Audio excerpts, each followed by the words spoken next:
Renan Calheiros, como se fosse um protesto legítimo. Ó, veja o Renan Calheiros, que é alguém. O cara tá até emocionado, já chegou abrindo o microfone já na aula. Deve ter passado.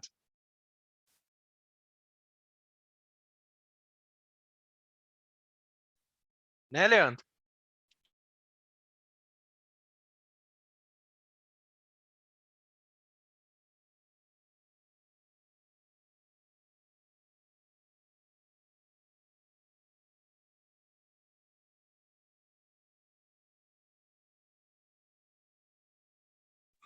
Ah, é guerra? E aí? E aí, o cara já chegou emocionado já, né? Passou no trabalho? Te perguntei ali no WhatsApp ali.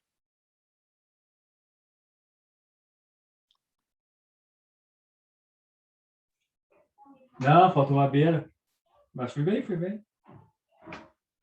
Então tá bom. Eu já consegui. Mas Já me escapei da forca. tá sobrando? Tá sobrando, me dá uns trocos aí. Tá sobrando meio ponto. Ó. Vai, eu preciso de menos de meio ponto. Não, aí tu vai ter que falar com o professor aí. Vou fazer um negócio aí, vou fazer uns trâmites aí. Fazer um brick. É. Bah. Mas tá bom, tá de boa, tá de boa. Olha aí, ó, o professor já ficou online, ó. Olha aí, já vamos negociar isso aí. Boa tarde, pessoal. E aí, professor? Sabe, Não rola de fazer uma transferência aí de um meio ponto aí para um colega passar aí, professor, como é que é? Tá sobrando. Já começa assim, nem dá boa tarde e já. Fim do semestre, né, professor? Correria tá grande. É que nem jogo de basquete, assim, não perde um segundo. Não, é que nossa recente, quando o senhor entrou, recente tinha falado nisso, né? Mas será que não rola de fazer um break aí, dar um meio ponto para um, para outro, aí, né? Faltou um colega, o outro tá sobrando. Eu já recebi a doação, só falta o senhor dar o alvará. Tipo assim, tá sobrando para um, eu mando pro outro, é isso? Faz o Pix do ponto. Fazer um Pix é bom. Está virando moeda digital, é o Pedro que gosta, né, do Bitcoin. Isso vale mais que Bitcoin. É um Doge. O Dogecoin. Tá transferindo então, professor, é isso? Como é que vamos chamar aí uma... Como é que é? Vamos usar um termo record, degree record, e aí o cara faz uma cotação ali e faz uma transferência, né? É uma ideia, né? Vamos fazer o PUCcoin. Aí a gente faz a transferência de pontos dos colegas. Como é que é aqueles planos de fidelidade dos cartões de crédito, né? Esse aí era para aula, né, professor? Vem em tantas aulas, ganha um ponto. Pois é verdade. Pois é, presidência não tem ponto, professor. Olha, atual circunstância. Eu posso consultar as regras lá, mas eu não me recordo de haver menção. Mas o pior é que a minha mãe ela fez letras aí na PUC e ela se formou em 2016-2. E agora ela está pensando em fazer a segunda graduação e solicitou a documentação das emendas, né, das disciplinas. E aí eu olhei numa emenda lá assim e era pontuada a presença. Presença em aula era pontuada. Olha aí, fechou. Muito obrigado, professor, um prazer. Ai, meu Deus do céu. Não, o choro é livre, tá certo. O choro é livre, é isso aí. Tem que... Não, eu até percebi ali, quando eu registrei as notas, porque eu dei uma olhada assim rápida, né? E percebi que alguns estavam ali bem pertinho, tem que somar acho que 28, né? Para conseguir pelo menos o 7 garantido, né? E eu vi que tinha uns aí que ficavam 26. Mas sabe qual é o problema? É o truncamento, né? Às vezes dá problema no truncamento.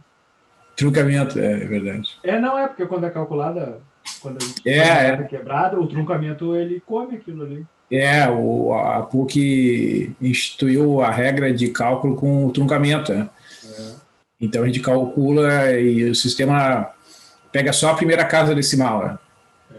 E dá 6,97 e o cara fica com 6,9. Eu já tive situações lá, eu fui coordenador do departamento ali da matemática, né? Na época que tinha a faculdade de matemática. Não sei nem se vocês entraram antes desse, porque agora é a escola, né, que junta cursos diferentes. Então tinha caso lá que os alunos iam solicitar a revisão, tinha ficado com o grau G1 igual a 6,9 e tinha que fazer o G2. Isso aí Não, e daí, claro, eu, como era coordenador, às vezes conversava com a professora para ver se tinha de onde tirar. Disse, não tem de onde tirar, o sistema calcula e o cara tinha que fazer o G2. Então, e não sabe que tem também vários concursos públicos que usam também essa regra de cálculo do grau final, né, dos candidatos que fazem as provas. E às vezes tu pode ser aprovado ou reprovado por isso, por causa dessas questões de arredondamento aí. E realmente, quem presta concurso público tem que ter sangue frio, né? Me surgiu uma dúvida aqui, professor. Estava olhando as notas aqui. Boa tarde, primeiro, né? Tudo bom? Não dei boa tarde pro senhor. Tem o T1, T2, A1, A2 e A3. T1 e T2 é só uma avaliação, né? Isso, assim, até eu peguei hoje, entrei ali no sistema de atos e baixei aqui a ata para mostrar para vocês, para comentar isso aí. Porque já no outro dia alguns perguntaram, né? Então aqui, ó. Deixa eu ver. Onde é que tá?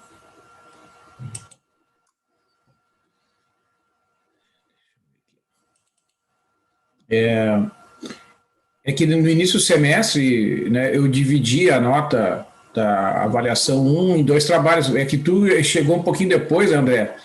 Então, sim, me atrasei. Eu acho que tu entrou quando já estava o T2 em andamento, eu acho. Isso, Não, eu fiz o T1. Chegou a fazer o T1. Tá, mas tu pegou já com... Então, o T1 já estava começando, eu me lembro que... O T1, o senhor já tinha passado o T1, eu tive que assistir as aulas gravadas para fazer o T1, na verdade. Isso, então... Porque naquele momento eu imaginei que poderia fazer também essa divisão, assim, das outras atividades para diminuir o esforço, digamos, né, tanto de vocês quanto o meu, para vocês para resolver as questões e eu para corrigir. Mas aí, quando o semestre engrenou, não teve jeito, aí eu não tive condições demais de dividir. Então, eu peguei, para uniformizar a anotação e ficar de acordo lá com a anotação do plano de ensino, que eu escrevi lá, que é a média de atividade 1, mais a 2, etc., aí eu peguei e transformei essas duas colunas aqui, a média, né, do T1 mais T2 sobre 2, eu transformei no A1. E de lá para cá, eu uniformizei a anotação para... Realmente, aí não tive mais... Então, somar as 3 últimas colunas aí, então. Exatamente. Aí falta só o A4, né, que, como vocês mesmos perceberam, tem alguns alunos que já estão... aprovados, tendo feito... sacanagem. Como é que anda? Tô por um detalhe aí, né? Tem que fazer 28, pelo menos, né? Dividir por 3, tem que dar 7, né? Então, 9,8 mais 10 mais 9. Não, então já não precisa aparecer mais. Não, tu tem mais de 28 já. Não precisa. Não, tu só pode aumentar o teu grau G1. O teu grau G1 já é suficiente para aprovação. Então tá, professor. Boa tarde. Tchau. Não, na boa, assim, eu entendo, né, que chega no final do semestre, os alunos estão sobrecarregados, nós também, mas... Né, mas é só de fazer a última atividade sem sem pressão, posso fazer bem tranquilo. Sim, essa é a isso aí é vantagem. verdade. Essa é a vantagem. E aí fica mais tranquilo, né? Mas, não, é aquela história, né? Quem acompanhou desde o início, se envolveu, né, com as atividades, agora está colhendo os frutos, né? Então, quem não conseguiu fazer as coisas, quem não conseguiu entregar alguma atividade ou não se envolveu o suficiente, bom, aí vai ter que fazer um esforço agora na reta final, né? Isso aí. Mas isso acontece no presencial também, né? Né? Independentemente do modo das aulas, no presencial eu também já tive situações como essa aqui. Os alunos que desde o início, né, acompanham as aulas, entregam regularmente os trabalhos, fazem as provas e tal, chega muitas vezes no final do semestre, muitos alunos, aqueles que fazem, né, um acompanhamento desde o início, chegam no final já numa situação bem confortável, assim, então, e aí, como vocês disseram, o cara já faz as últimas avaliações de mais tranquilo. Eu gostaria muito que voltasse o ensino presencial, até porque o ambiente da universidade é bom, é interessante, faz tempo que a gente está afastado, né? Mas que eu vou sentir falta de ter as aulinhas gravadas para tirar dúvida, eu vou sentir falta também. Pois é, sabe que às vezes tu compreendeu bem uma coisa, mas são tantas disciplinas, né? Por exemplo, semestre eu estou fazendo 8 disciplinas, pode ter colega que está fazendo até mais que eu. Então mistura muitos assuntos, né, professor? E às vezes, né, lá no meio do semestre, tu viu uma aula na semana passada, aí tu já viu 3, 4, 5 assuntos ao mesmo tempo e perdeu um pouquinho o fio da meada, tu volta lá, assiste de novo, pega de novo, né? Não, isso aí realmente é uma coisa que a gente tem comentado entre nós, professores, porque a gente também não sabe, né, como é que vai ser o início do próximo semestre, pelo menos para nós, professores, não chegou nenhuma informação oficial, né? E essa percepção aí que tu está colocando, a gente tem falado que, no fim, como agora, né, a gente está há bastante tempo nesse formato de aulas gravadas, e todos aprenderam, né, nesse meio tempo, desde o início do ano passado, a usar os recursos. Então, acaba que se tornou, digamos, uma boa ferramenta, né, de trabalho, digamos assim, ter as aulas gravadas, exatamente porque proporciona que os alunos, né, esclareçam as dúvidas sem precisar recorrer a gente, entendeu? Não precisa... Às vezes tu assiste o vídeo, tu já esclarece a tua dúvida, tu não precisa perguntar para o professor, né? Então, isso acaba também... facilitando para nós, né? É um ganho que as aulas gravadas representam. Realmente eu não sei como é que vai ser o retorno, viu, André? Então, porque hoje eu tive uma reunião com uma aluna ali da Escola de Negócios, que eu participo, eu sou co-orientador da dissertação de mestrado dela, aí estava uma reunião de trabalho, assim, e ela mencionou que recebeu uma mensagem da universidade, eu não sei se foi só para os alunos da pós-graduação, a respeito das providências para o próximo semestre. Vocês não receberam nenhuma mensagem? Sim, senhor, não recebi. Eu recebi. Recebeu, Bruno? Que estão vendo ainda que já está para chegar mais doses para poder fazer toda a primeira vacinação dos professores, para que quanto antes a gente consiga já retornar ao presencial, talvez no próximo semestre. Aqui eles vão se posicionar mais definitivamente, acho que semana que vem ou daqui umas 2 semanas, eles falaram. Então para vocês foi essa mensagem, então. Uhum. Tá, mas isso é uma mensagem por e-mail que vocês receberam? Isso, eu recebi no e-mail acadêmico. Uhum. Tá. Então, de certo, para, digamos, deixar, né, os alunos mais tranquilos, a universidade resolveu fazer esse comunicado, porque realmente houve, né, essa semana que passou, uma campanha de vacinação ali, a universidade conseguiu um acordo com a prefeitura e fez a vacinação ali no próprio campus central da universidade. Semana que vem vai ter uma outra rodada para o pessoal que são professores e funcionários mais jovens, eles fizeram por idade, né? E então, né, está em andamento. Aí vamos ver, vamos aguardar a posição oficial da reitoria sobre essa questão. Vamos ver o que vai acontecer. Mas eu também, eu sinto falta ali do convívio, né, com os colegas e tal. Então, as reuniões agora de trabalho são tudo através do Zoom aqui, que nem as aulas. Processos seletivos, né? Tá tudo ainda assim. Eu recentemente participei de um, fui aprovado, mas também tudo telefone e videoconferência, né? Sim, Sim, não, eu acho que tem para algumas coisas ajuda, né? Porque tem certas coisas que tu não precisa se deslocar realmente, que tu pode resolver dessa forma aqui. Eu acho que o Zoom ou qualquer outro programa que permita comunicar, eu acho que tem muitas situações que até é vantajoso, né? Mas o problema é que se tornou a única forma, né? Então limita assim a questão do convívio social ali que é bom, aquelas brincadeiras que faz ali com os colegas e tal, e acaba, né, isso acaba não tendo, né? Tem a flauta quando o time perde, essas coisas, tudo pelo WhatsApp, né? WhatsApp, Instagram. E isso chega uma certa hora que sobrecarrega as pessoas, né? Dá um. Mas eu acho que se a universidade já enviou essa mensagem para vocês, né, mencionando essas providências, é porque ela já está vislumbrando assim, né, que num curto prazo a situação vai voltar à normalidade. Acho que... E é uma coisa incrível, né, professor? Quando eu estava nas aulas presenciais, claro que esse é meu primeiro semestre na PUC, né, mas em termos de deslocamentos não mudou muita coisa, porque o ir para a PUC a diferença não é tão grande, eu moro em Eldorado do Sul, né? Então, as aulas presenciais eu estava sempre naquela reclamação, tenho que me deslocar e trânsito, não sei o quê, e horário apertado para sair do trabalho, e aí agora que eu não tenho mais isso, eu sinto falta daí. O André é meu vizinho, então.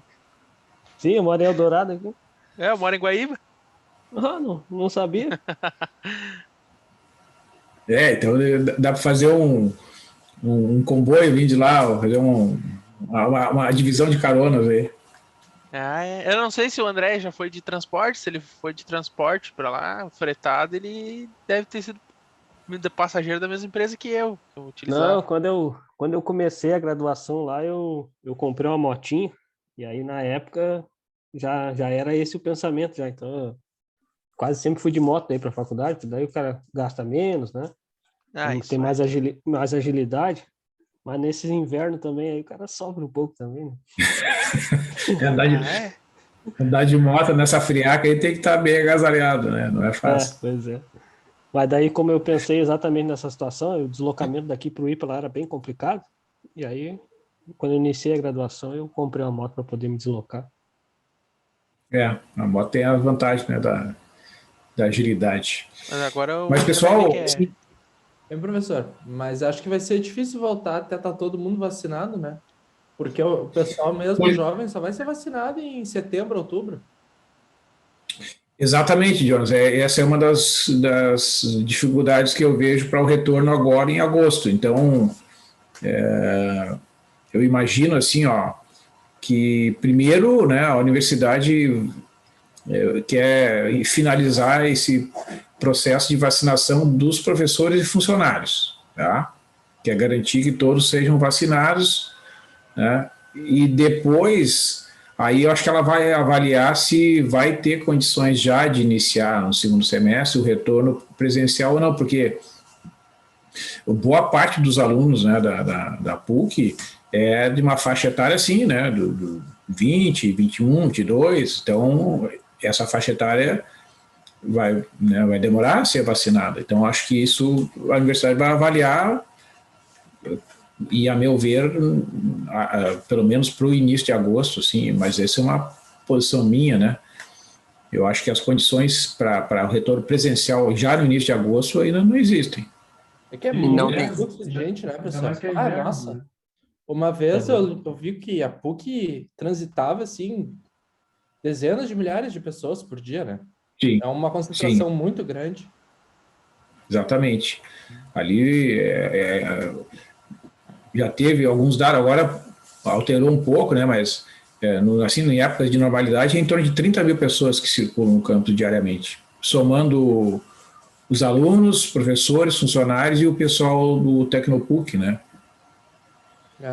E que tem toda aquela quantidade de pessoas, por exemplo, os funcionários dos restaurantes, das lancherias, né, do serviço, isso tudo, e é um número considerável, não é um número pequeno de pessoas, né? Então, juntando tudo isso no mesmo ambiente, né, isso tem razão. Em inverno ainda, né, professor? Você tudo É, fechado, eu imagino, né, professor, ar-condicionado. mesmo que tenha alguma aula presencial semestre que vem, o coordenador do meu curso falou que, de repente, para o pessoal que está entrando, né?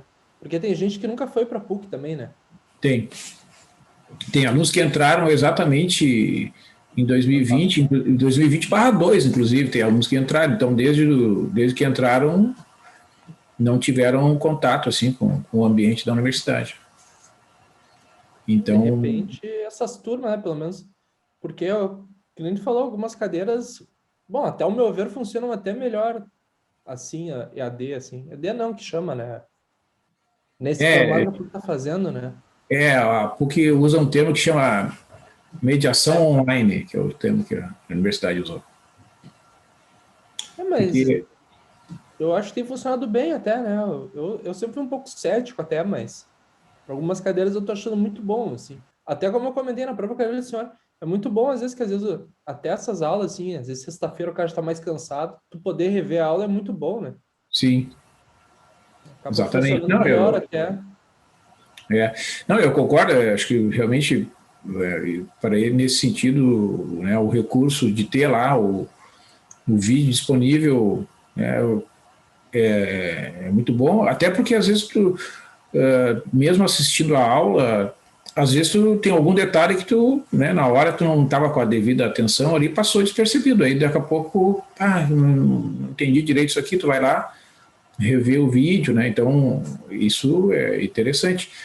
Agora, tem esse outro lado que as pessoas que estão, porque está havendo ingresso na universidade, né? Então, entrou um grupo de alunos 2020/2, entrou uma outra leva agora em 2021/1, e a universidade tem essa preocupação, né? Que esses alunos ainda não tiveram contato com o convívio ali dentro da universidade.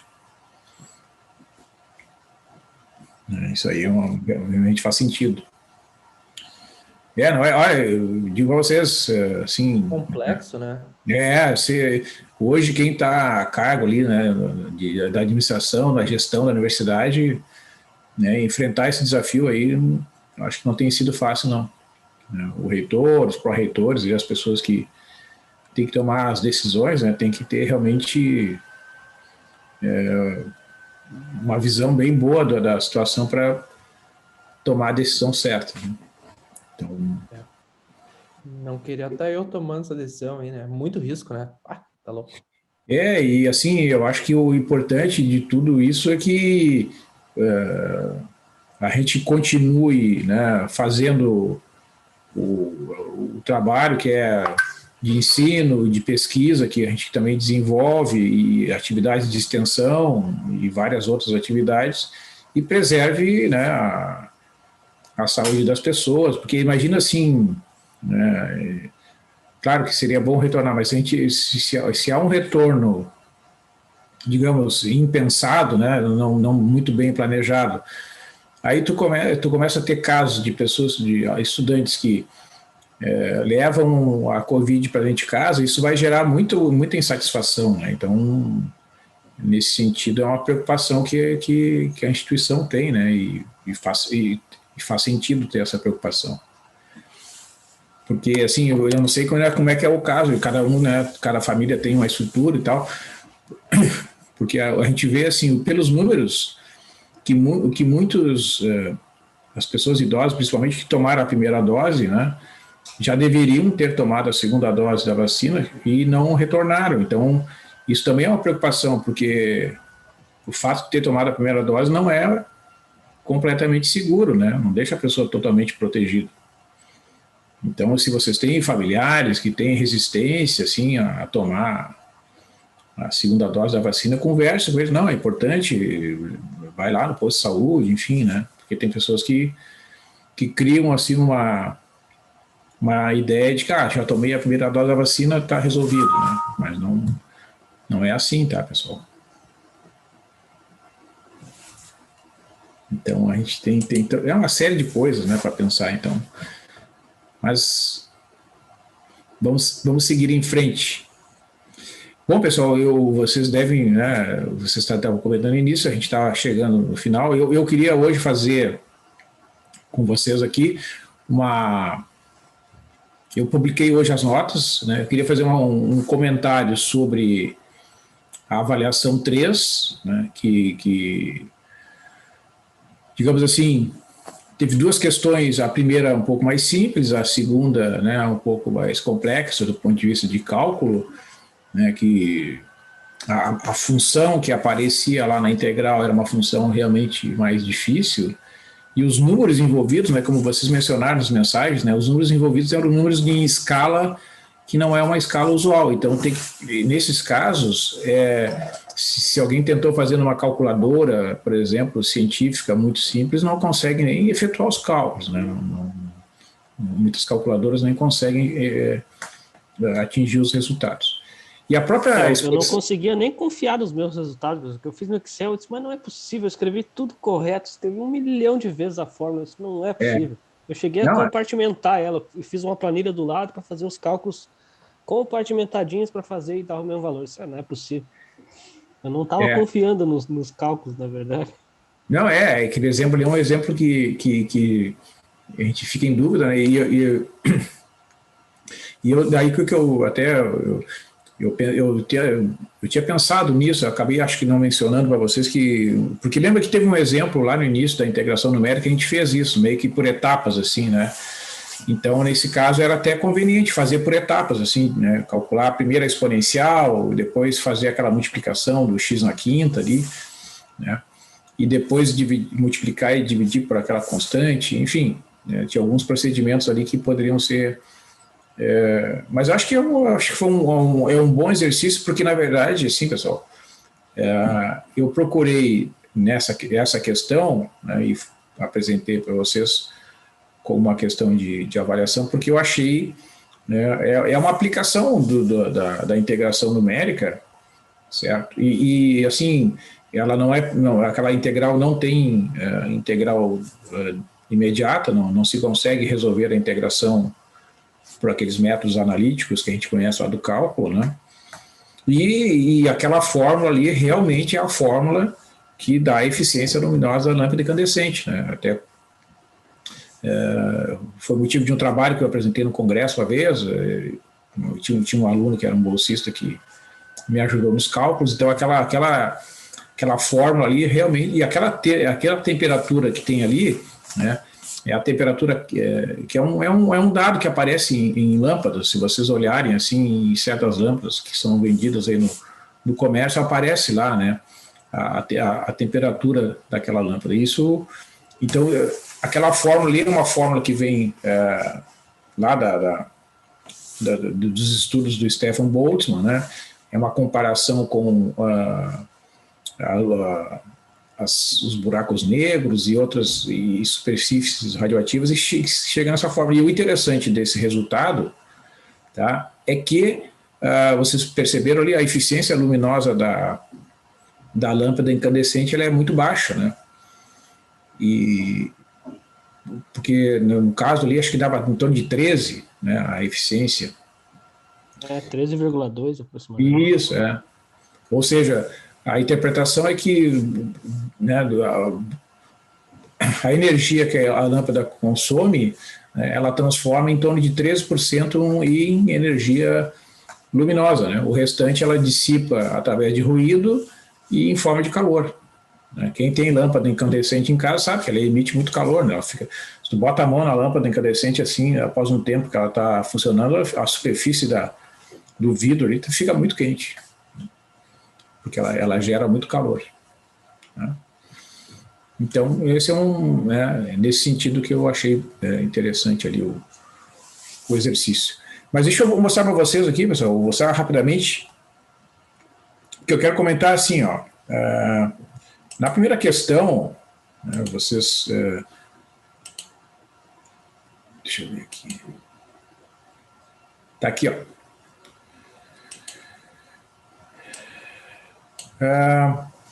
Então, a primeira questão eram esses 3 pontos aqui, tá? Vocês lembram que em aulas anteriores, né, nós tínhamos feito um desenvolvimento, né, de uma planilha para interpolação de 3 pontos. Então, quem salvou aquela planilha, né, pôde aproveitar aquele exemplo para resolver esse exercício, né? Então, tinha que entrar aqui com os 3 pontos, o x0, x1 e x2, 1050, 1250 e 2600, os valores do y correspondentes, né? Aqui estão os valores do L0, L1 e L2 calculados, né, no x igual a 2420, e aqui a soma, né, que é o resultado então, de multiplicar o L0 pelo Y0, o L1 pelo Y1 e o L2 pelo Y2. Né? Vai resultar nessa temperatura que é aproximadamente 91,94. Né? Então, assim... eu fiz pelo método diferente, professor? Sim, acho que tu foi o que fez por Lagrange. Por Lagrange, ó. Não, eu fiz pelas diferenças divididas. Newton, pela diferença dividida de Newton. Isso. Deu uma diferencinha, o meu deu 91,92 aqui. Isso. Mas no meu próprio polinômio lá, ele já não deu muito preciso, que já na segunda verificação ele não deu exatamente o que estava na tabela 2. É que a diferença dividida, nesse caso, dava um número lá, 0,1 vezes 10 na menos 8, eu acho. Isso, exatamente. Daí, usando 4 casos depois da vírgula, lá na diferença dividida de segunda ordem, ele ficava 0, né? Zerava aquele segundo termo. Então, sim, mas aí tem que cuidar, viu? Até eu acho que talvez eu devesse ter feito esse comentário mais detalhadamente.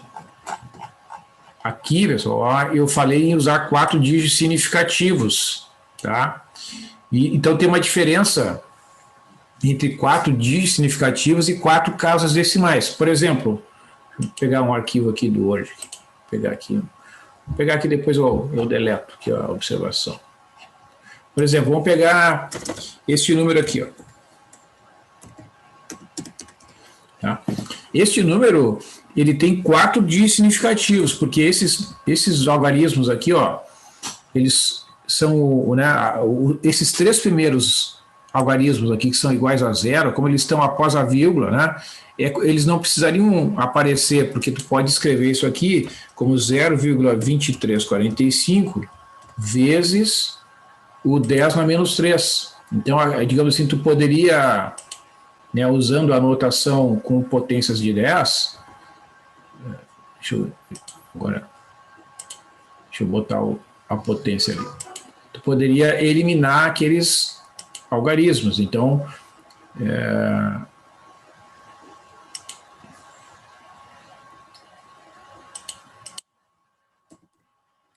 então essa é uma diferença, tá? Então, 4 casas decimais não equivale necessariamente a 4 algarismos significativos. Tá?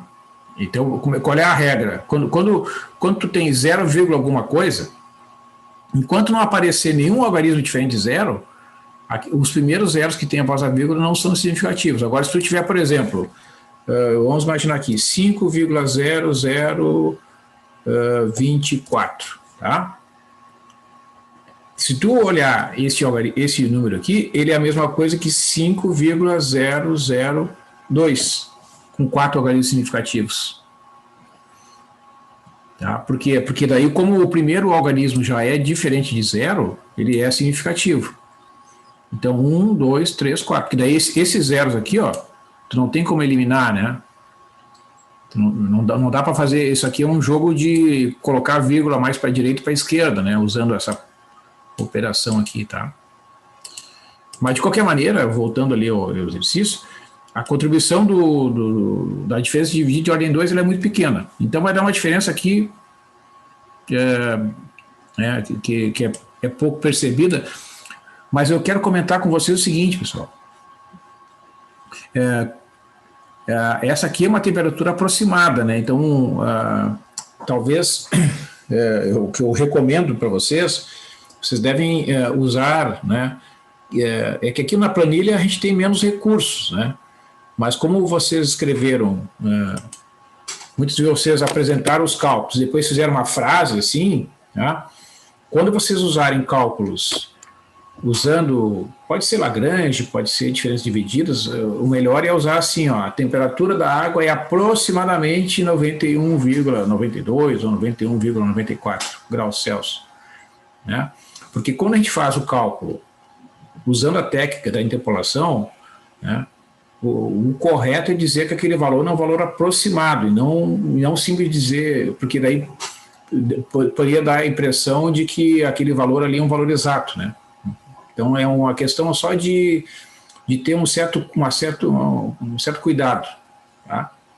Porque, digamos lá, tu vai fazer depois um trabalho de conclusão, né? Então é uma questão de conceito, né?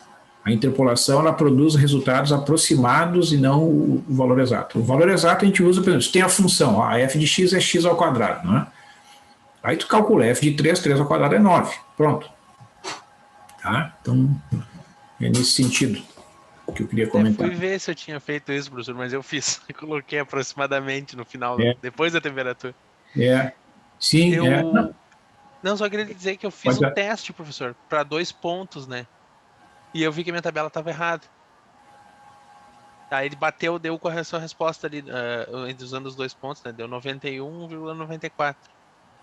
Com os 3 pontos, daí deu o 9377. Sim, porque exatamente, isso eu fiz o cálculo com 2 pontos, dá uma diferença assim, bem pequena, né? Então, porque na verdade o que acontece neste exemplo é que digamos assim, a contribuição, né, porque o ponto está entre o x1 e o x2, né, deixa eu ver aqui, se eu não me engano, o ponto de inserção ali, ó, esse ponto aqui, ó, ele está entre o 1250 e o 2600, então a gente pensando assim, bom, esse ponto, considerando esses 3 aqui, né, ele está muito perto do 2600, tá, é o ponto que está mais próximo, né. Então, é natural, digamos assim, que a contribuição daquele ponto lá, ó, ele seja muito pequena, digamos assim, tá?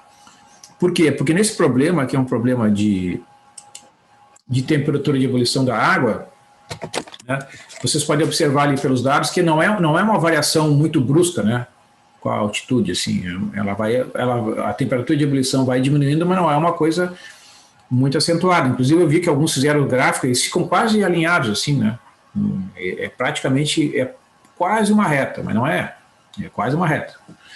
Ou seja, quem fez para testar, como tu disseste, com 2 pontos, que seria a interpolação por uma reta, percebeu que a diferença é muito pequena, né? Então, realmente, isso acontece em alguns casos, tá? E, bom, aí a questão 2, que é a questão, então, da eficiência luminosa, né?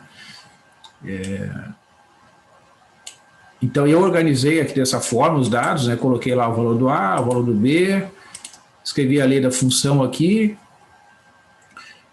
o cálculo com n igual a 4, o H, então, que é B menos A sobre N, coloquei lá a constante, que é a temperatura. Então aqui, ó, estão os pontos, tá? Eu fiz o cálculo já inserindo a constante lá, ó, 64,77 dividido pelo 13.400 elevado na 4ª potência, eu aprisionei ali aquela célula, pressionando o F4, vezes 1 sobre o x na quinta, vezes a exponencial, né, de 1,432 dividido por t vezes x menos 1. Né. Realmente aqui, ó, eu concordo com vocês, isso aqui deu trabalho, uma primeira tentativa que eu fiz não consegui achar a colocação certa dos parênteses, aí fui indo, consegui, né? Então, nessa forma de calcular, né, os valores do Y são da ordem de milhares, né, 126 mil e vai até 704 mil aproximadamente. Já inseri as diferenças de segunda ordem aqui, e aqui o valor absoluto. Então aqui eu escrevi a fórmula. A eficiência luminosa para esse cálculo aqui dá em torno de 13,17%. Um erro de 0,11%. Então aqui o que eu chamo a atenção, pessoal, que alguns de vocês não se deram conta, que na hora de calcular o erro, alguns de vocês deixaram, né, a constante para calcular no final. Então, na hora de calcular o erro, tinha que colocar a constante também, 64,77 dividido por t elevado na quarta. É por isso que alguns de vocês erraram o erro aqui. Tá? Porque, assim, eu vou explicar. Alguns de vocês calcularam o y aqui, ó, sem levar em conta a divisão pelo t elevado na quarta, certo? Aí o que aconteceu? Dá um valor astronômico, como o André comentou ali. Aí inseriram a divisão pelo t elevado na quarta na hora de calcular a integral. Então a integral calcularam corretamente. Só que se vão calcular o erro, aí tem que inserir o t na quarta aqui também, senão vai dar uma diferença de segunda ordem absurdamente grande. Tá? Então, eu errei isso aí então, né, professor? Porque eu não fiz isso. Eu me lembro que eu não, mas viu, mas não fosse o único, por isso que eu estou comentando aqui, outros alunos também não observaram isso. Então, como ali na questão, né, tem essa divisão, tem essa multiplicação pelo 64,77 e a divisão por t na quarta. Então, ok, tu pode deixar para fazer no final, como muitos fizeram, não tem nenhum problema nisso. Só que tem que inserir essas constantes aqui no cálculo do erro, porque pelas propriedades da integral, né, se tu deixa uma constante dentro da integral ou fora, o valor da integral mesmo. Então não teria problema de fazer separado a divisão lá no final. Então só tem que observar isso, né, insere a multiplicação pelo 64,77 e a divisão pelo t na quarta também no cálculo do erro. Aí vai dar certinho, tá? Não tem problema. Mas o interessante é isso, né, pessoal? Vocês vejam que para n igual a 4, que é um número, né, relativamente pequeno, um erro bem pequeno, ó, 0,11. E vocês vejam que o intervalo de integração, né, são números muito pequenos, né, de 0 a 0, de 4 vezes 10 a menos 5 até 7 vezes 10 a menos 5, né, isso aqui são números bem próximos dos outros, né. E para n igual a 8, né, os cálculos são semelhantes, a eficiência vai dar em torno de 13,19, aumenta um pouquinho, e o erro já diminui, né. Então, o que eu pedi, que também muitos de vocês esqueceram essa parte que ali está escrito, né, fazer a análise do erro, ó, vamos ver o que está escrito lá exatamente. Vou ler aqui. Ó. Comentar sobre a relação entre os valores crescentes do N e o comportamento do erro. Então, muitos de vocês apresentaram os valores, mas não fizeram esse comentário, né? Então, esse é um exercício importante, pessoal. Vocês que vão ser futuros engenheiros, enfim, né, nas atividades diárias de vocês, saber verbalizar essa análise. E o que a gente observa nessas fórmulas? Tem um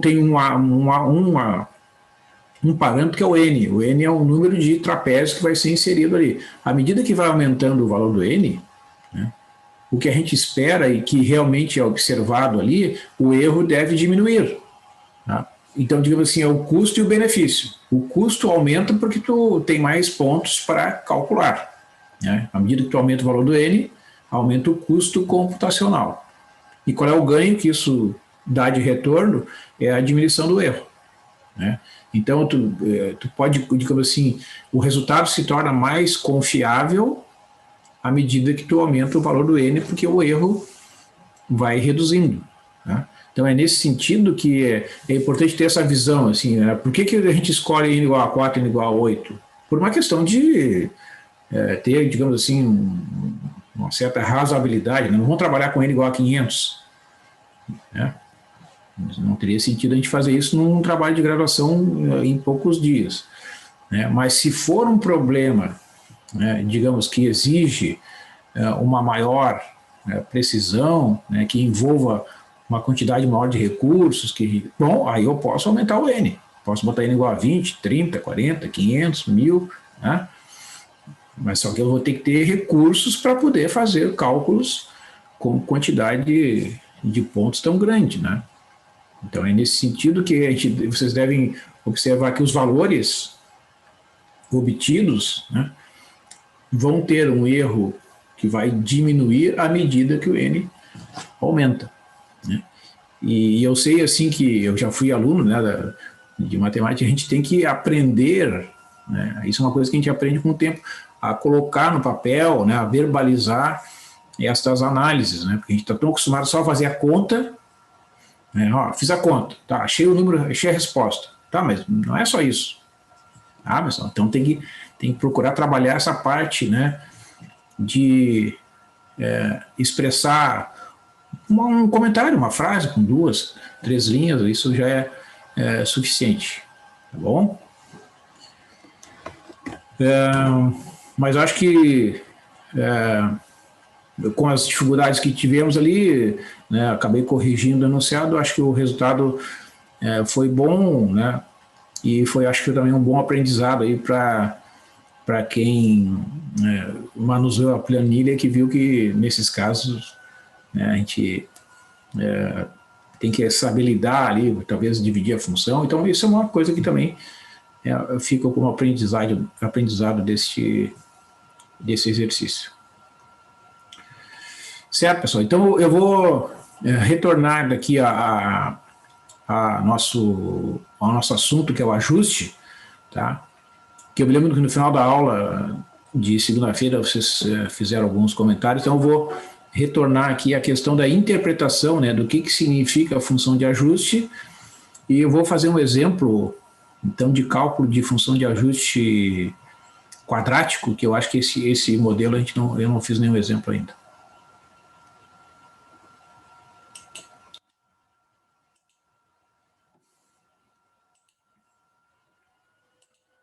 Então, assim, pessoal, que eu lembro que vocês, né, comentaram, vou voltar lá para o início. Ó. O que é o objetivo, né, do ajuste de curva ou ajuste de equações, tá? Então, o objetivo é ajustar um conjunto de pontos de dados, obtidos experimentalmente, a uma função matemática que possa fornecer um modelo para estimar outros pontos e também fazer a previsão de comportamentos futuros. Então, assim, esse é o objetivo, né? A ideia é que esses dados obtidos experimentalmente, que pode ser de um censo, ou então de uma medição de temperatura, né?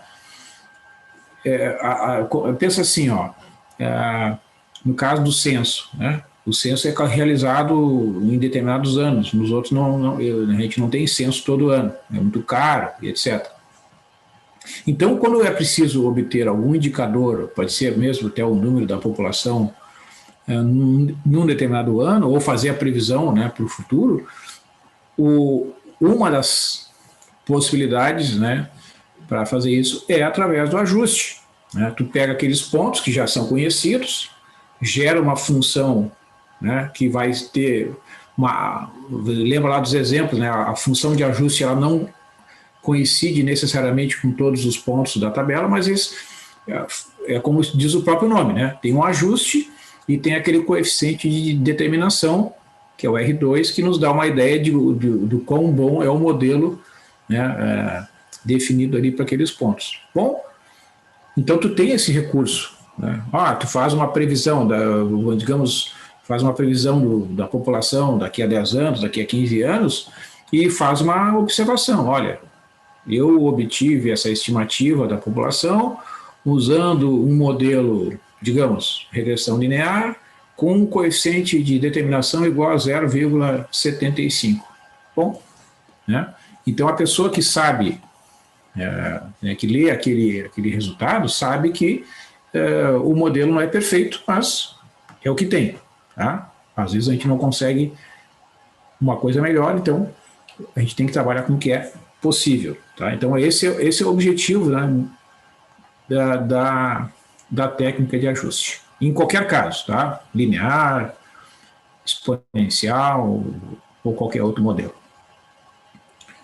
Bom, então, aqui na nossa lista de exercícios, né, eu vou fazer esse exercício aqui, que daí a gente tem a resposta aqui para referência, tá? E vamos fazer o seguinte, pessoal, eu vou fazer aqui a montagem, né, de todos os somatórios necessários para calcular essa função de ajuste e fazer o desenvolvimento, então, da resolução do sistema. Eu vou aproveitar esse espaço aqui mesmo que a gente tem aqui nesse texto. Eu vou fazer o seguinte, eu vou lá na parte inicial do texto e vou capturar o sistema ali correspondente ao ajuste quadrático. Tá por aqui. Antes da exponencial. Aqui, ó.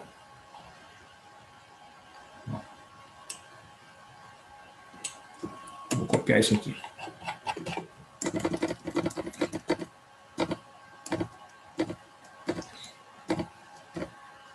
Então aqui eu vou fazer, né, o ajuste quadrático, porque o enunciado da questão tá sugerindo isso, né? Já está dito ali no enunciado fazer um ajuste a uma função quadrática. Então eu vou seguir aqui, tá? Então eu tenho que calcular esses somatórios aqui, ó. Então eu vou fazer o seguinte, eu vou deixar aqui esse somatório assim e nós vamos pegar aqui a planilha, né, vamos inserir esses dados e vamos fazer esses cálculos todos. Vou tirar aqui.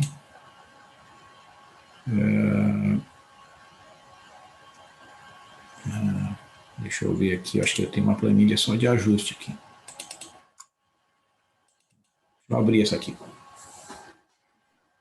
Vou abrir a planilha do ajuste ali para não misturar com o gabarito da atividade 3.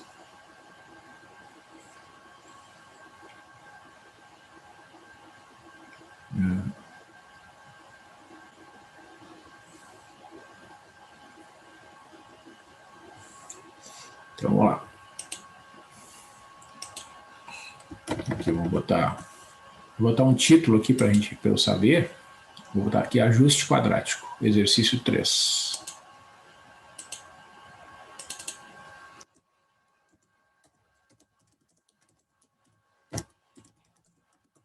Exercício 3.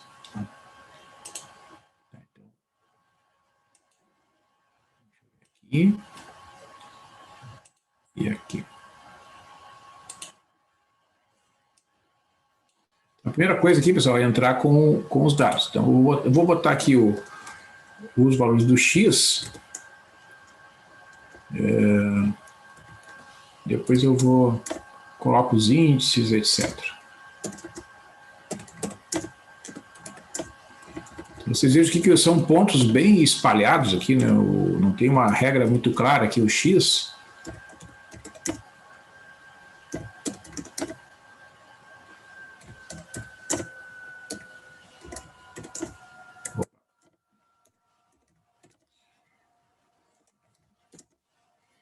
Por exemplo, eu estava hoje conversando, né, com essa minha aluna de manhã. Então, imagine o seguinte, se vocês vão fazer um ajuste com 100 pontos, tá? Não tem o menor sentido ficar digitando, né, 100 pontos manualmente, tá, pessoal? Aí tem recursos, né, que fazem a leitura dos pontos automaticamente e fazem todos os somatórios, etc. Né? Mas aqui a quantidade de pontos é pequena, então a gente consegue, né, ó, vamos ver.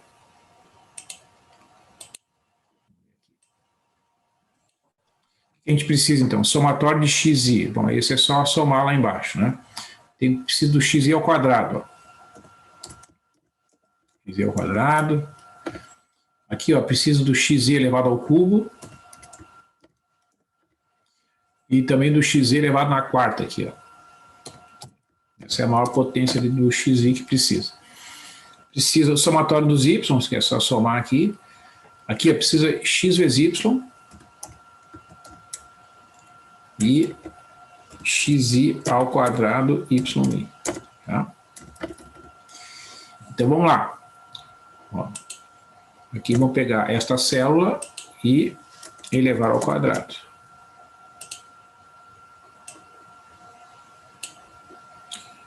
Ó. Aqui é fácil de conferir, né? Por exemplo, menos 2 ao quadrado é 4, menos 1,5 ao quadrado é 2,25, etc. Tá? Então é bom dar uma olhadinha, porque tem que ser tudo positivo, né? Agora aqui é a célula do x elevado ao cubo. Menos 2 elevado ao cubo é 8. Menos 8. Ó. Tá certinho aí.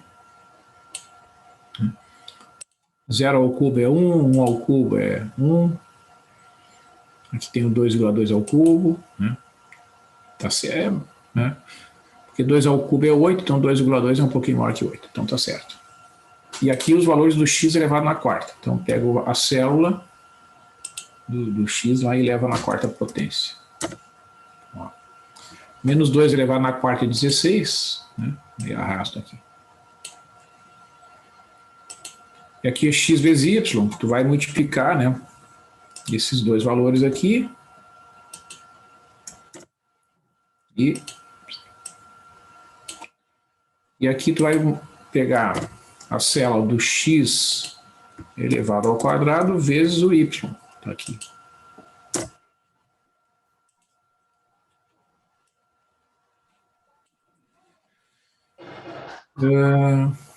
Então, acho que é isso aí. Todos os somatórios necessários para o sistema ali. Então, agora vamos fazer o seguinte, só para a gente organizar aqui, ó. Vamos botar um índice. Aqui um índice centralizado, bonitinho aqui. Aqui inicia em 1, né? E aí tu vai pegando a célula anterior e agregando ali 1, aí vai... Aqui o N.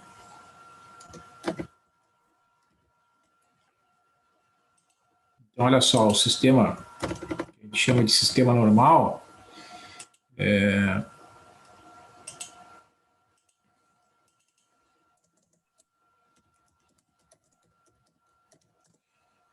aqui na primeira linha é N, né? 6, somatório, aqui falta somas aqui, né? Vamos botar somas aqui. Igual a soma de todas estas linhas aqui.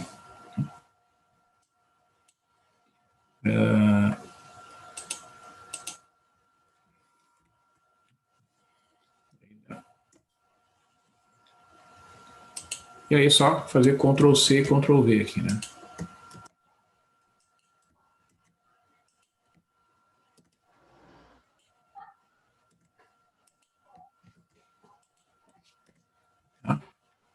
Então, o sistema normal vai ficar assim. Vamos centralizar isso aqui.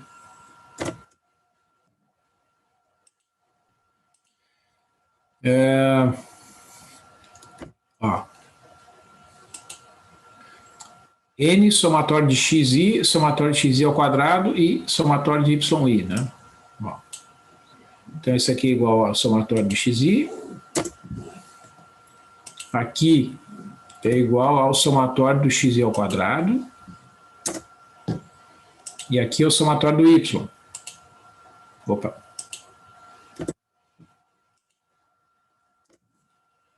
Vamos ver. Somatório de x, que é 2,8. Somatório de xi ao quadrado, 21,7. Tá. Aqui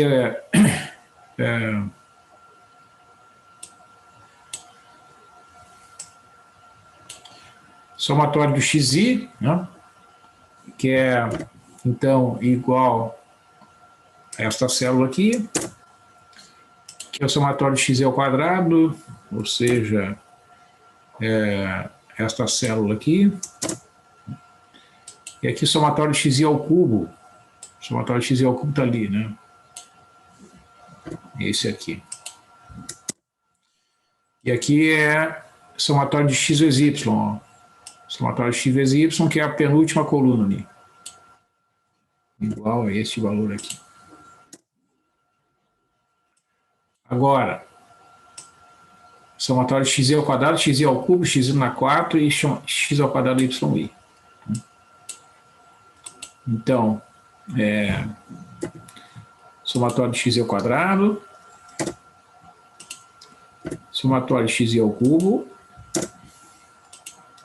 somatório de x elevado na 4ª e somatório de x ao quadrado vezes y. Tá? Então, esse aqui é o sistema normal que deve ser resolvido para determinar os coeficientes da função quadrática. Então, vamos resolver esse sistema. Vamos fazer o seguinte. Vamos fazer aqui o método de Gauss, tá? Aqui é 6, 2,8, 21,7, menos 6,9. Tá? Aqui é um pouquinho mais trabalhoso. Né? Vamos calcular os multiplicadores aqui, ó. Aqui a gente vai dividir o 2,8 por 6. Vamos pegar aqui com 4 casos decimais, tá? Deixa eu calcular os dois, depois eu formato aqui. E aqui é o 21,7 dividido por 6. Opa. Está com 4 casos. Aí não é suficiente. Então, o que a gente vai fazer? Este número menos o multiplicador, aí precisamos de F4, né? Vezes o pivô. Não. Só pegou o multiplicador de baixo. Pegou o multiplicador da outra linha, exatamente. Então, aqui eu vou corrigir aqui, ó. Aqui é o da linha anterior. Aqui, ó. 15, aí pressiono F4. Ó. E nessa célula a gente vai fazer porque aqui vai funcionar agora.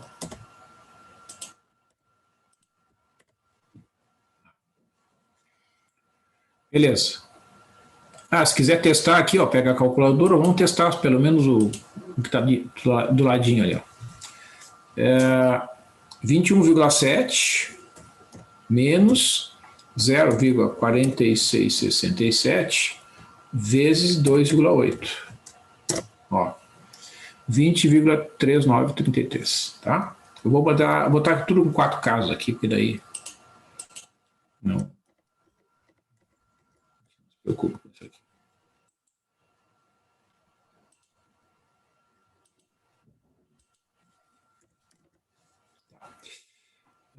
Beleza, agora aqui, ó. Agora sim, né?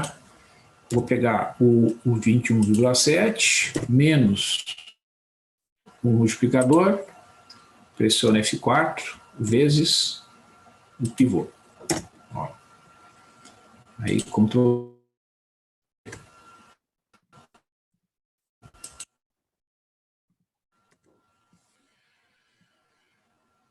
Beleza. Agora aqui, ó, o pivô é o 20,3933 e eu vou usar esse pivô para zerar o que está abaixo dele. Então, eu vou pegar o elemento que eu quero zerar, que é esta célula aqui, e vou dividir pelo pivô. Aí aqui, ó, 6, 2,8, 21,7, menos 6,9. Cara, que a rigor a gente nem precisaria de colocar aqui, né, pessoal? Eu estou colocando só para deixar organizado, mas alguns autores otimizam essa apresentação aqui e nem colocam, porque essas células já não vão mais ser modificadas, né? Então não precisaria, a rigor, colocar essas linhas de novo, né? Fica um pouco mais enxuto o desenvolvimento do cálculo, mas exige mais atenção, né? Então vamos lá, este valor aqui, ó, opa, esse aqui não modifica mais, esse aqui é 0. Esse aqui, né? Eu quero zerar esse aqui, então vai ficar igual a 19,9373 menos este valor vezes o pivô. E aí aqui faltou aprisionar ali o multiplicador. Vejo que dá 0, né? E aqui vai a mesma operação.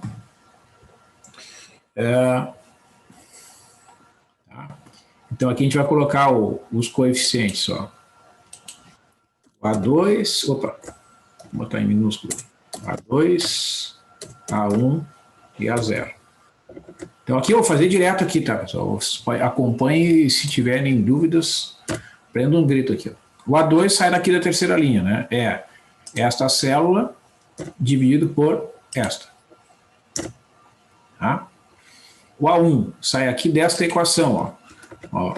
Essa equação significa o seguinte: 20,3933 A1 mais 19,9373 A2 igual a 206,72. Então tem que isolar o A1, né?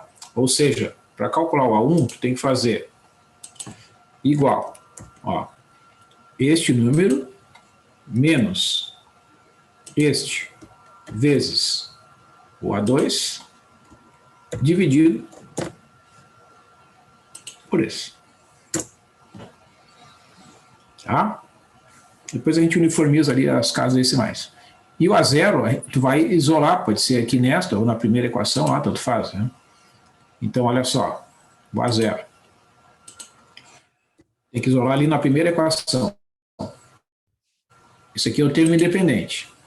Menos este aqui vezes o A2 menos este aqui vezes o A1 dividido por... Ai, caramba. Faltou o símbolo da divisão.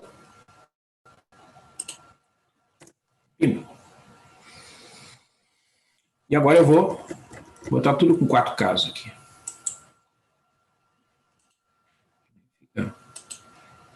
Para nós, 4 casos está mais do que bom. Tá? Então, função de ajuste, vou colocar aqui, ó.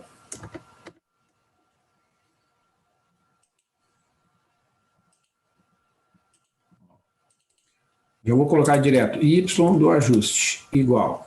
Eu vou colocar na notação, né, simplificada aqui. Esse aqui é o coeficiente, é o termo independente, menos 2,0177, mais 11,3316x, menos 1,2222. Aqui falta botar mais uma vezes x ao quadrado. Tá? Deixa eu ver se eu consigo mesclar mais essa célula aqui. Ó. Então aí está a função de ajuste. Então observa, ó. Esta função, como foi dito, né, ela tem que ser uma função que vai nos dizer valores aproximados do y, mas não vai ser uma função que vai dizer exatamente o valor do y, vai ter o chamado resíduo, né? E o coeficiente que, digamos, dá uma ideia da qualidade deste modelo, está aqui, ó. O coeficiente de determinação, R2 é 1 menos somatório de y e menos o y chapéu, dividido pelo somatório de y ao quadrado, menos o quadrado do somatório dos y dividido por n. Tá? Então eu preciso saber esse somatório aqui, ó, isto é, eu tenho que calcular o y dado pela equação ajustada, que é o y do ajuste, eu tenho que calcular o somatório do y ao quadrado também. Então vamos fazer isso. Ó. Então, ó, y elevado ao quadrado para depois somar, né? Pego a célula do y e elevo ao quadrado aqui, ó.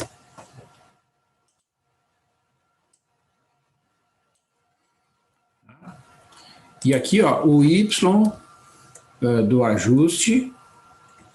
Deixa eu ver lá direitinho a fórmula. Y menos y do ajuste. Então, essa é a ordem. Y menos o y do ajuste. Ó. Então, não, eu tenho que calcular o y do ajuste primeiro, né? Se eu não tiver o y do ajuste, não tem como calcular essa diferença. Vamos lá, então. Como é que eu vou calcular o y do ajuste? É o A0, que é essa célula ali, ó. Peraí, eu vou diminuir aqui para ficar possível aqui, ó.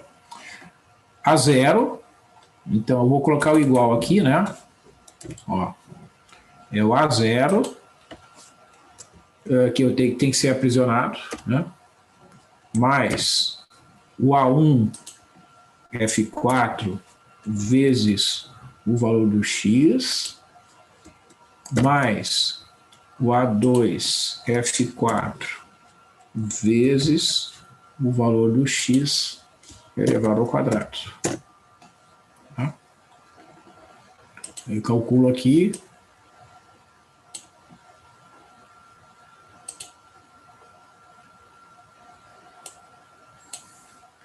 Então, agora eu tenho como calcular olhando ali, né? Eu preciso do somatório do y menos o y do ajuste. Então,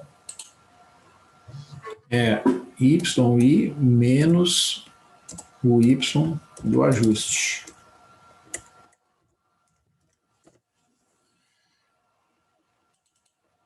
Então, é igual a esta célula menos esta ordem. Faço aqui. Eu vou fazer a soma agora.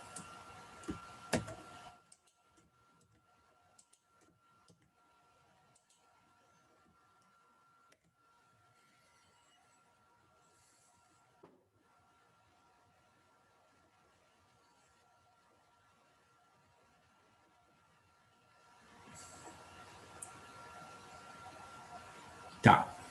Então, vamos ver como é que vai ficar o R2. Cálculo R2. Tá certo isso ali, professor? 4, não sei o que é na mesma. Pois é, eu tô achando estranho isso aqui, né? 0,93. É um número tão, praticamente zero, né? Pois é. Não sei nem se faria sentido, né? De um número tão pequeno, né? Até porque, para ver bem, tem poucos que são... que subtraem. É que, na verdade, o que a gente está somando essas quantidades... Esse aqui, ó, né? Menos 0,93... tem quantos negativos aqui? 1, 2, 3 que são negativos. 1, 2, 3 que são positivos. Pois é. Bom, vamos seguir em frente. Vamos ver o que vai acontecer. Depois a gente revisa aqui. Clica na célula e vê se ele pegou certinho. Do L4. Ó. É o K. Tá vendo? Parece que ali quando eu... Mas os meus deram diferente dos seus. Quais? A diferença, ela deu 959,82. Qual a diferença? O YI menos o Y do ajuste. Não. Porque aqui, ó, olha só, olha o YI. Tá isso aqui, tá? Sim. O elevado y ao quadrado deu 930. Não. Isso é para elevar ao quadrado, beleza? Isso, os valores estão iguais. Tá, mas, professor, fazer uma pergunta. Não, esse aqui, ó. Facilite. Não daria, em vez de fazer esse cálculo todo, não daria para subtrair a soma do I pela soma do I de ajuste? Quer ver? Volta na tua tabela ali, por favor. Tu vê que no D10 Sim. o resultado deu menos 6,9. E no K10 deu menos 6,9 também no K. Que seria o ajuste, né? Tu faria um menos o outro. Não, que é o somatório das diferenças não é a diferença dos somatórios. Não dá o mesmo? Não distribui assim. Não dá o mesmo. Peraí um pouquinho, só um pouquinho, deixa eu ver do que tu tá falando, peraí. Isso aqui é que nesse caso aqui, bom, isso pode acontecer em alguns casos, porque assim, ó, o que isso aqui mede, né? Agora tu vai ter diferenças, se bem que aqui é só uma soma linear, né? Deixa eu ver só o que está dizendo ali. A princípio, o somatório do YI menos, sim, isso aqui sim. Deixa eu só conferir a fórmula aqui. Professor, não, eu achei um erro aqui. Eu me equivoquei, professor. Eu usei y ao quadrado menos i. Ah, tá. Não, isso aí. Eu já disse para vocês, a gente aprende com os acertos e com os erros, mas deixa eu só ver aqui. Eu estou com um livro aqui. Onde é que está essa fórmula aqui? Coeficiente de determinação. Peraí. Eu acho que eu botei aqui, ó. Este termo aqui, eu acho que é elevado ao quadrado aqui, ó. Eu acho que aí faz sentido, viu? Deixa eu pegar, esse aqui eu acho que é elevado ao quadrado. Aí. Equação exatamente. Então é por isso. Então deixa eu pegar aqui, ó. Eu estava achando estranho esse negócio de ele não estar sendo elevado ao quadrado, viu? Na hora de copiar ali,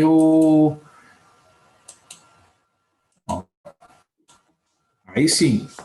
Então o que a gente tem que fazer? Aqui, ó. Nós vamos fazer o seguinte. Vamos botar aqui, ó. Que geralmente é elevado ao quadrado. Pode olhar no outro coeficiente, esse termo aparece elevado ao quadrado. Por isso que eu estava achando estranho. Mas agora está corrigido. Então a gente tem que pegar e elevar ao quadrado essa diferença. Ó. Que daí fica tudo positivo. Aí não vai haver aquele cancelamento que o André comentou ali.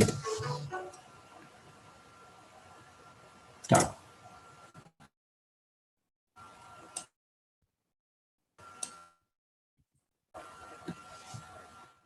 Então, assim, respondendo, John, sim, se fosse do jeito anterior, poderia subtrair os dois, mas agora com essa correção aqui não, tá?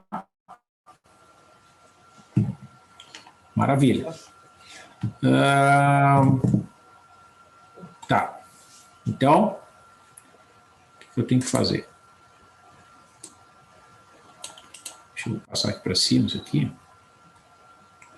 Vamos calcular essa quantidade ali.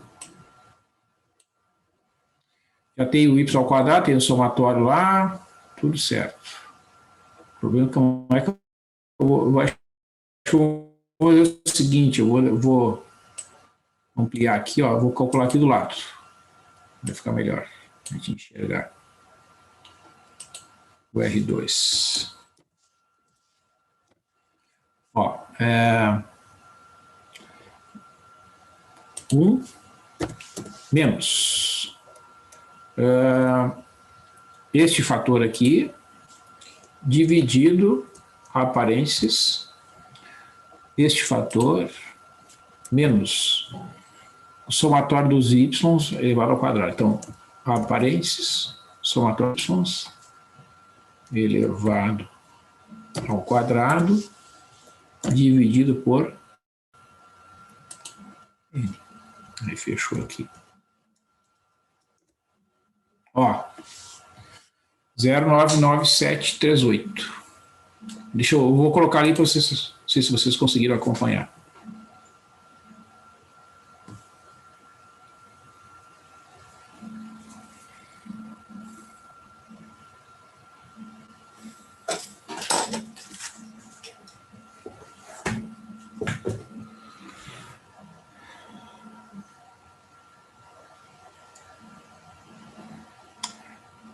Ok ali, pessoal? Conseguiram achar esse valor? Sim. Tá, então o que, Meu que isso fechou quer... também, professor. Tá, então o que, que isso quer dizer, né? Dentro dos nossos critérios, que esse ajuste quadrático aqui, né, ele dá uma excelente explicação, porque ele é quase 1, o coeficiente R2. Né? Como vocês lembram daquele comentário que vale para qualquer modelo.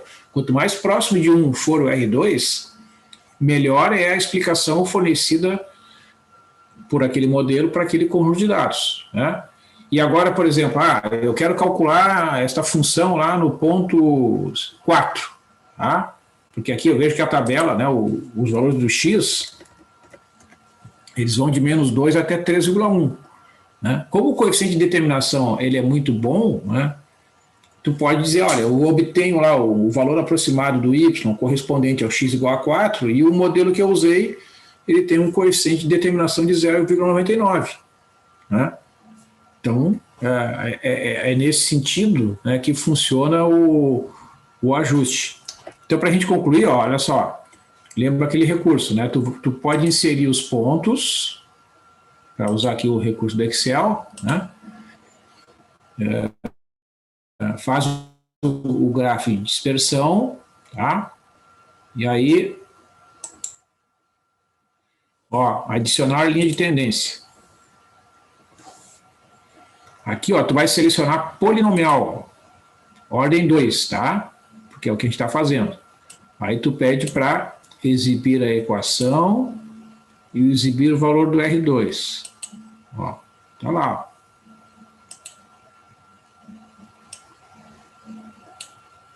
Ó. Valores bem semelhantes ao que nós calculamos, e o R2 era 9974. Então é uma parábola que vai, a concavidade é para baixo. Tá? Então, aqui no exercício, né,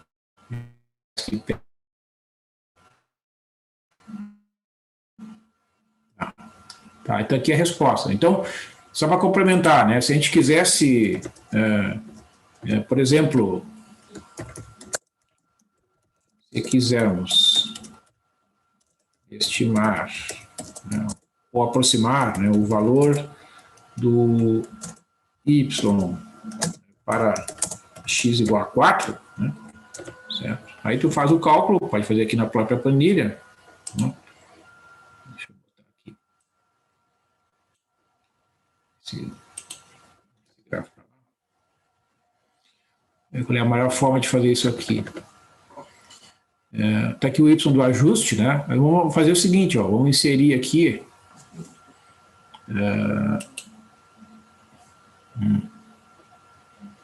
como é que a gente pode fazer isso? Vamos inserir aqui, ó. Pronto. X igual a 4, né? Eu quero saber o y. Então, eu vou fazer o cálculo, já que os coeficientes estão disponíveis ali, né? Tá aqui o A0, mais o A1 vezes este valor aqui, mais o A2 vezes este valor elevado ao quadrado. Né?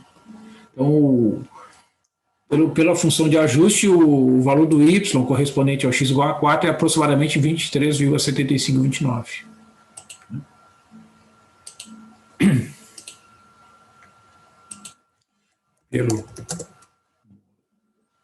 Pelo ajuste quadrático, o valor do y é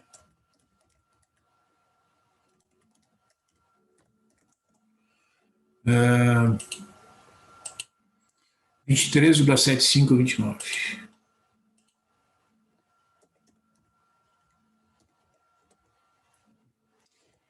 Que vejo que a parábola está fazendo a volta lá, né, pessoal?